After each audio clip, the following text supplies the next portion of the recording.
Hello, I'm Congressman Buddy Carter, and I have the honor and privilege of representing the 1st Congressional District of Georgia.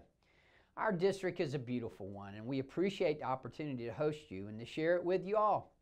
I'm sorry that I'm unable to be there in person with you today, but I am happy to still have the chance to share some thoughts with you. Our airports are integral to each and every community. They keep us connected to the nation and the world, and our state is fortunate to have some of the best airports around. America's aviation system and the Federal Aviation Administration, the FAA, are the world's gold standard. As you all know, Congress has been working on finalizing the FAA reauthorization that supports our airports and brings much needed modernizations to our aviation safety and infrastructure programs. I'm going to take a moment to update you on everything that's going on in Washington, D.C. Well, folks, as you know, the Republican Conference has been searching for a new Speaker of the House. Finally, we have one, and he's a good one. My good friend, Mike Johnson from Louisiana.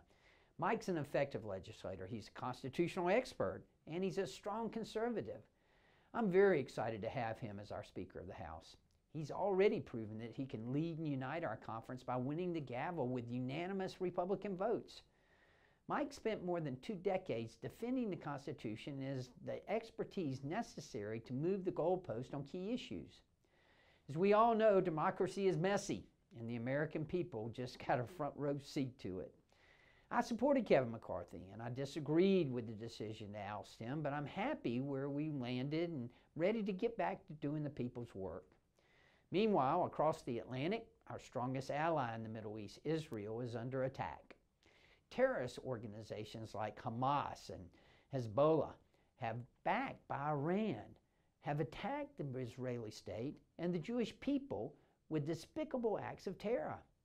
House Republicans stand firmly with Israel. I stand with Israel. I was proud to co-sponsor a bipartisan resolution that condemns Hamas in the strongest terms and expresses our unconditional and unwavering support for Israel in its right to defend itself.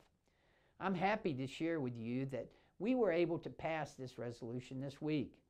Hamas is a terrorist organization that is murdering civilians. It is indefensible and it's sick.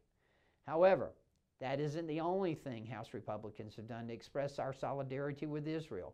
In February of 2023, in a strong show of support for our ally, House Republican leadership sent a letter to President Biden encouraging the administration to oppose and veto any anti-Israel resolution put before the UN Security Council.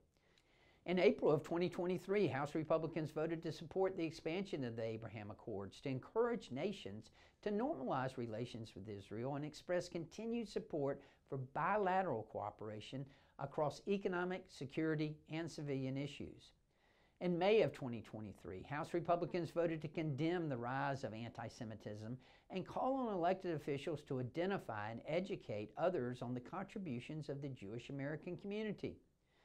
In June of 2023, House Republicans voted to establish a special envoy for the Abraham Accords at the Department of State to strengthen and expand the Abraham Accords. I also had the pleasure of leading a Georgia delegation-wide video expressing our strong support for the nation of Israel and its right to defend itself and its citizens.